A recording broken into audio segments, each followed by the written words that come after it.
FTSE to trade like a shark and not get eaten by one. Let's school together to protect and grow our money. It is Saturday, April 26th. Let's review how the markets did for us and also plan for what is to come in the week ahead. Definitely the sharks are beginning to circle.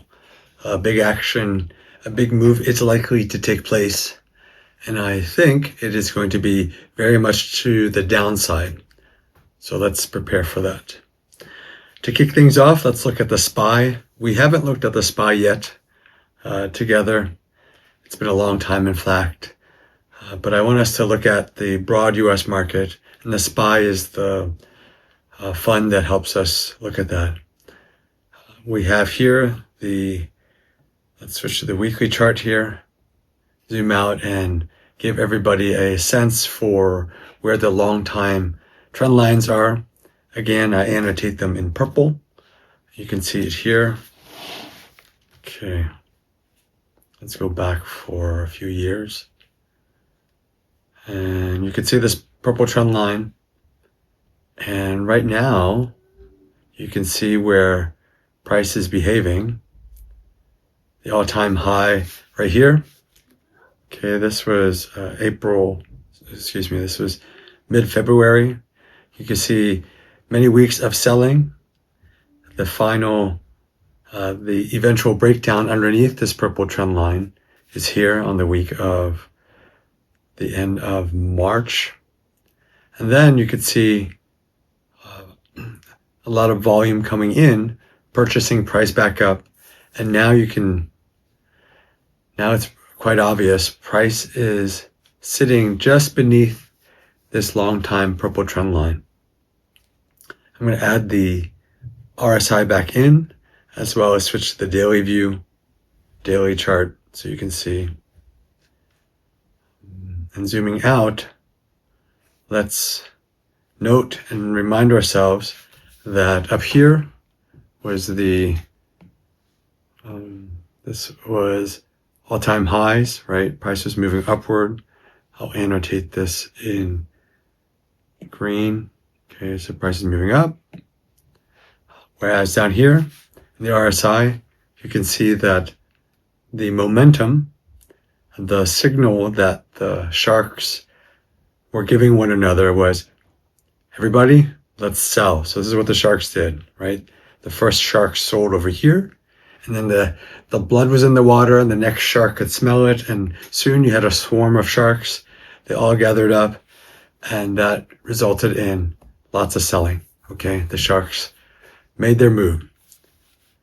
We can see here that despite going all the way down to this low point here of 42 in early April, the price action was bullish. You can see it moving upward, okay? Price action move upward. But there is no divergence here. There's no conference of sharks. The sharks didn't convene to say, hey, you know what? Let's begin our buying session. They didn't. In fact, I think this is mostly the smaller players in the market. I'm not saying it's the retail investors like us, because we can't move price, but perhaps it's the pension funds, perhaps people who are using money managers to help them make gains. Maybe there's some high net worth individuals out there, not quite the size of a shark, definitely not. Maybe they're a dolphin, a smaller species of predator in the food chain, but they're not a great white shark, and they're not the whales, okay? Not the killer whales. So they're buying back in, and they don't know any better. But we look for the signal. So you can see here, there is no signal down here that the sharks are coming back in. In fact, it's just price action. It's the dolphins and the tunas. The only time I want to eat tuna is when it's sashimi, okay? Now, you're coming into resistance. We do have to notate, though, that there is this gap that I annotated in this yellow box here, beige yellow box. So price may come up through this box, into this box, and peek its head above the purple trend line in the week ahead. So this coming week, it's possible it'll do that. Okay. But I will watch the momentum indicator here to see when the momentum begins to wane and move down further. Right now, I don't feel it is this is not a good opportunity to go long. So I'll be clear. I'm going to use my words as clearly as possible for you. I'm not an investment advisor. I'm not a financial advisor. I just like to give my opinion and make my prediction. My prediction is that there isn't much upside. This is not the time to buy. In fact, this is the time to wait. Okay, let's wait. It's possible price will peek its head above here. Okay, I'll use a small arrow just to show that it's a peak. And people may argue that price may get all the way up to the 200-day moving average, which is right here. The 200-day, it's this blue line here, and I'll annotate it a little bit, make it more blue. So let's move this up here. So if this was blue, okay, so you can see that it's possible price may get up there from down here. So that's about a 4% move, okay? Yeah, I mean, if you want to, if price came up, peeked its head up on Monday, right, and did a bounce. Let me re-annotate this for everybody. So price may come up on Monday, come back down maybe on Tuesday, bounce off this purple trend line, and it may begin to make an upward move. Okay, it is really hard to draw with this pencil, so I apologize for how badly this looks. I'm gonna go backwards here and just use the arrows. So, and it's just the way that this drawing tool works. I have pretty nice handwriting, in fact. So it may go up, come back down, hit the trend line, purple trend line, right? Make a bigger move, and maybe even get to the 200-day. But I think all of that will be divergent with subsequent lower prices to come, because the sharks haven't jumped in. I mean, it's so obvious. We haven't seen the indication to go for the bullish buying by the sharks. Okay, enough of that for the SPY. Let's switch over to the FTSE. FTSE 500, 100, excuse me. This is a British one. Zooming out just a little bit just to give you a reminder. All-time highs over here, you could see it. Okay, this was early March, all-time highs with divergence down here. The sharks convened and they agreed, hey, it's time to sell. There was blood in the water, boom, they sold. Okay. The purple trend line goes way back, as per usual. You can see that the volume to buy back in is different from the S&P 500. So this big green candle here is with fairly low volume. So let's look at how many shares on this one. Just to give a feel, this is not the actual index. This is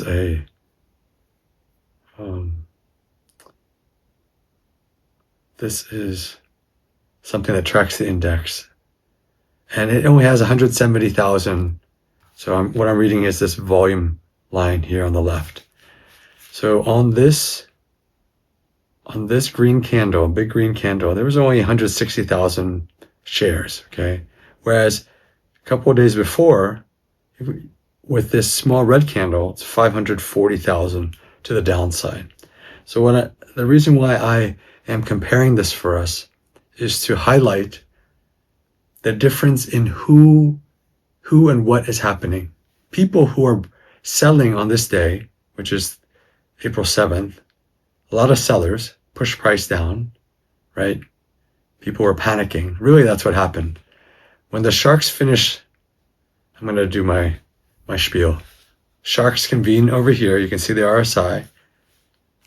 They got together and said, okay, I'm selling. And the first one who sold started a chain reaction and the rest sold. They all sold. Boom. Got down here. And this is where the retail investor, the dolphins, the tunas, who are like the middle-sized big fish. They're not quite the sharks or the killer whales. You know, we're just like the little tiny, we're the remora that attaches to the shark, because that's this group. But in fact, we're like the little minnows, okay? We're tiny in comparison. And the minnows bought back, look at this, they bought price from down here, the low, push it all the way up here, but they did so by buying it at an expensive price. I mean, the volume is low, okay? I want you to understand this. There's low volume, 170,000 K of units purchased, but they bought it at such an expensive price to push the price up. I mean, look at how this index moved on that day. And they're still buying. I mean, look, the volume's low. There's no big sharks moving in there. Volume's low. They're just pushing price up. All these investors here, they're going to get smoked. They're going to get eaten by the next wave of selling by the sharks. So you'll see it. Don't get eaten. Don't say I didn't warn you. Okay, so that's the FTSE. I do want to go back and let's look at the SPY, because the way that the difference here is that when the sharks convened over here on the left and price kept going up here, when they sold and got down here, okay, and they were able to push price below this purple trend line, this is when it triggered some big selling. Perhaps it was the pension fund, right, with their algorithm that said, oh man, if price gets to this level, I'm going to dump. So the pension fund dumped with decent volume here and some more decent volume here. And then the buyback in it may have been some of the pension funds, not the, high net worth individuals, but maybe a pension fund, some money managers, because not only is it decent volume, not only was it a lot of price movement upward, but it was a fair size of volume, 241 million shares, okay? Whereas the selling on this day here is 217. So in order to move price with a lot of volume, you have to have some middle-sized fish, okay? So that's the difference between the SPY and the FTSE. The FTSE, I think, is the movement in the FTSE is a lot smaller fish buying back in. Okay, so let's pivot to the German market, which is the EWG. My call on the EWG, well, I didn't call it right. I'm not changing my call in that I still feel that it is bearish because the sharks have already convened, okay? And I'll show you. So here, from this point up to here, you can see price moved upward, yeah? Okay, like that. Comparing it with this point here. And you can see that the sharks convene and say, hey, let's start eating, I'm hungry. And you can see the RSI indicates divergence with price up to this point here. I'll show you up to here. Okay, so you got you have the high here, which is divergent with RSI down here. Of course they sold. It was a big selling day, or weeks of selling from up here down. Okay, it's about 16% move down for the German market. Hit the 200-day. All right, that's pretty obvious. I'll zoom in for you. Here's the 200-day moving average, this blue line. Hit the 200-day. And then you have to note, as price is moving downward here, so is RSI. They're in agreement with each other. There's no divergence. The sharks have not come back and decided to begin eating and moving the price up.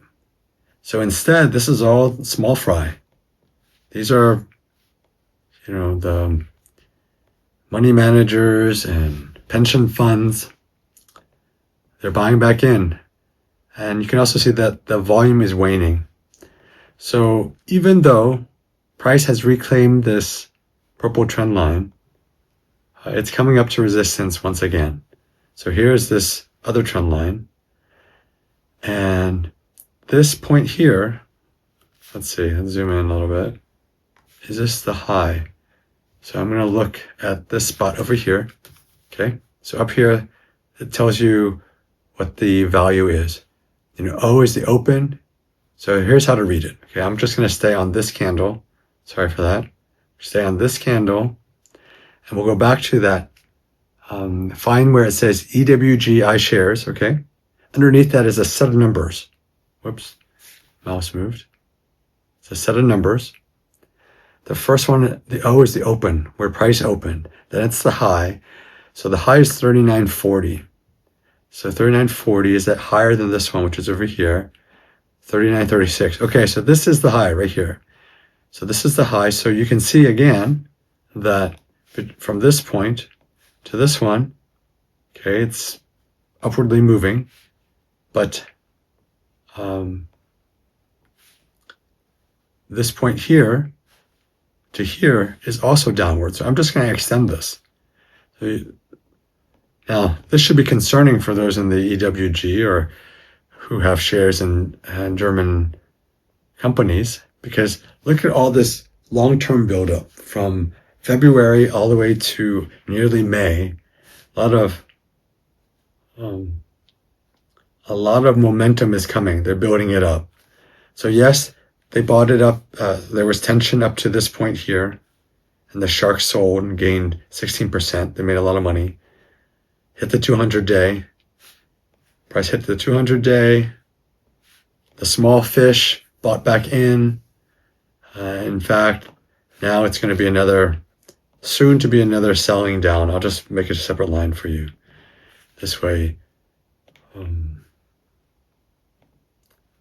I'll separate the two movements, okay?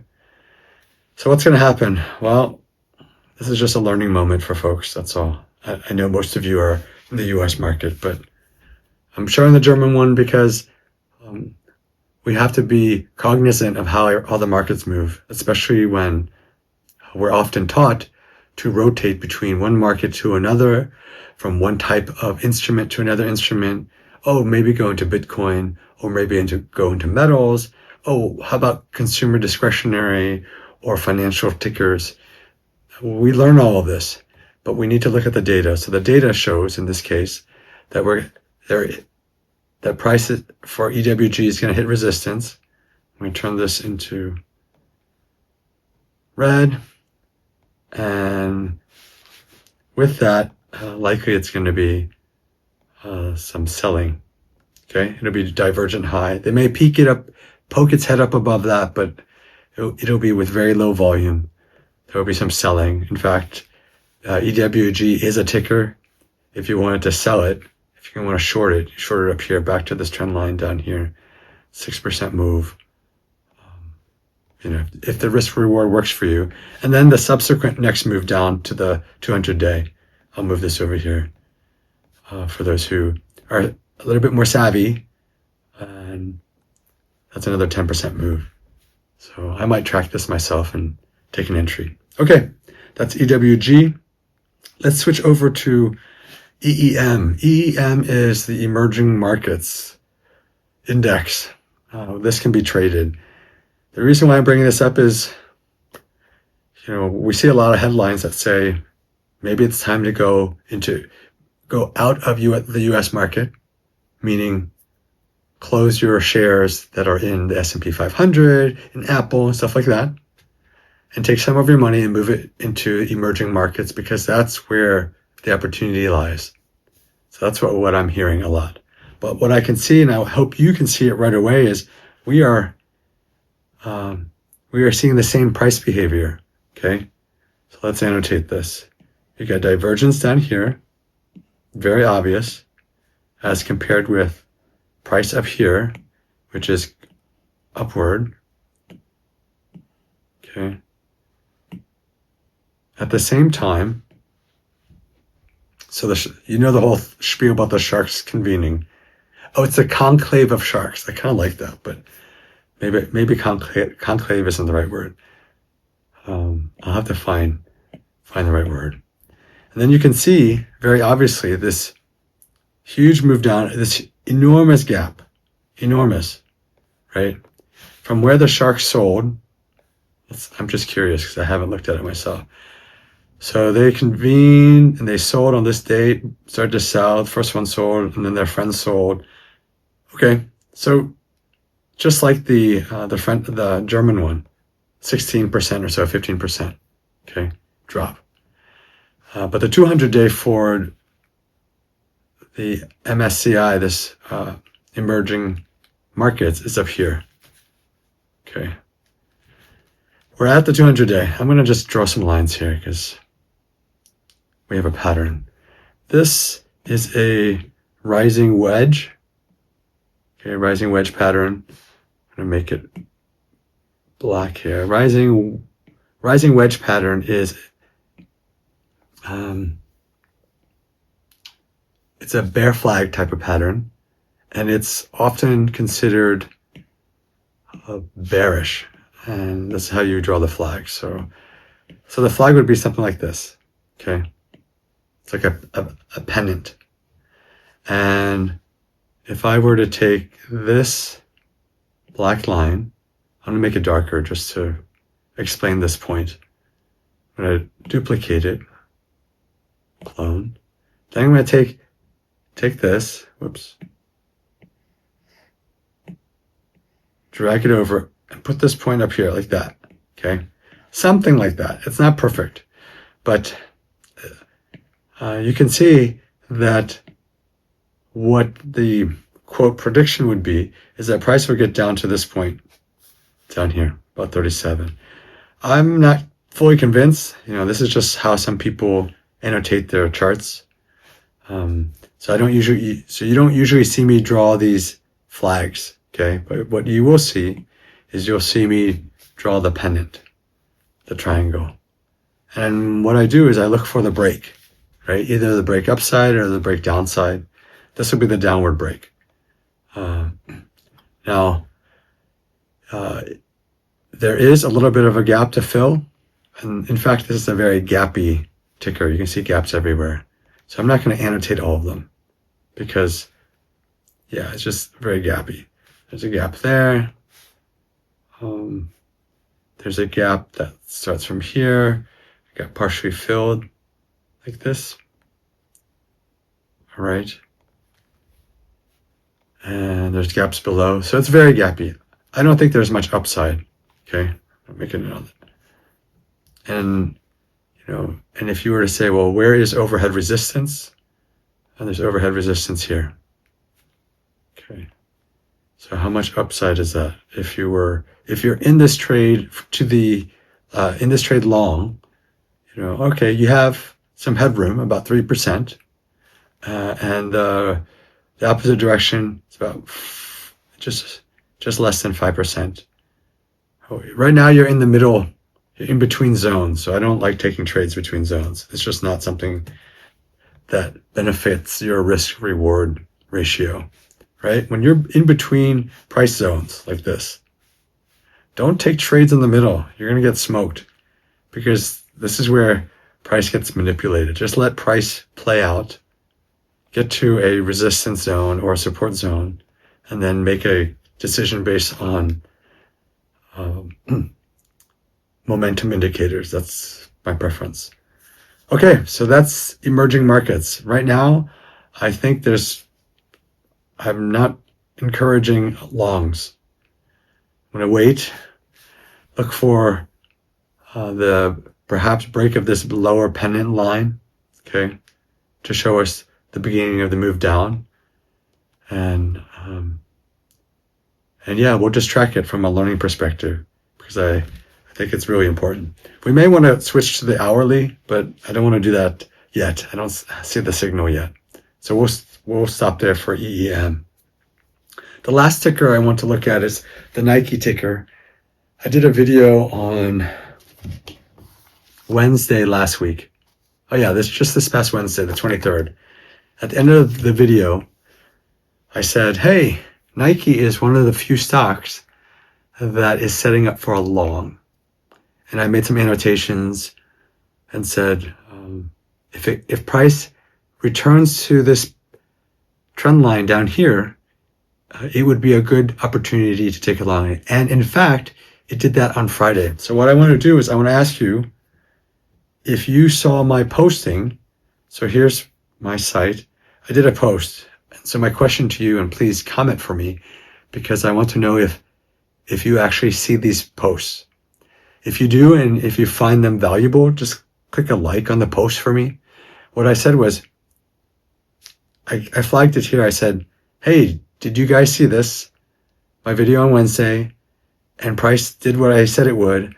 The price action right now is an objective long. And so I personally took a long. Okay, so now I'm in the trade. Because the risk reward is very favorable. So let's switch back, take a look at the ticker real quick, because you might be interested in it. Let's switch to it real quick. Just thinking here. All right, so in my video on Wednesday, I said, if price comes down, this really, really awful looking pen mark, because it doesn't work well. Said if price comes down, hits this trend line, then it's a good long. And I just kind of free-handed the drawing. Well, in fact, it did it right here on Friday on the open. I'm going to switch to the hourly just to show you price behavior at a smaller scale. It's not something that I want to review all the time with you, because it requires a little bit more sophistication and understanding about price behavior at different points in the day. And lastly, it's not for the longer term investor. And so, but I want to show you just so you can understand. Okay, so let's switch to the hourly. Okay, so on Friday, so here's Friday, 9:30 a.m. Okay, 9:30 a.m.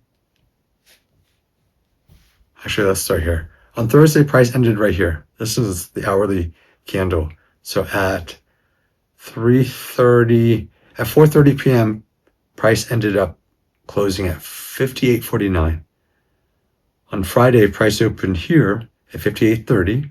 Okay, and this is where if you get good at annotating your charts, then you can plan for when to take the best entry. So I said if price comes down and hits this trend line, okay, hence I drew this squiggly. I said, hey, if it comes down, hits the trend line. I didn't think it would hit it here, especially on Friday. I just kind of drew it.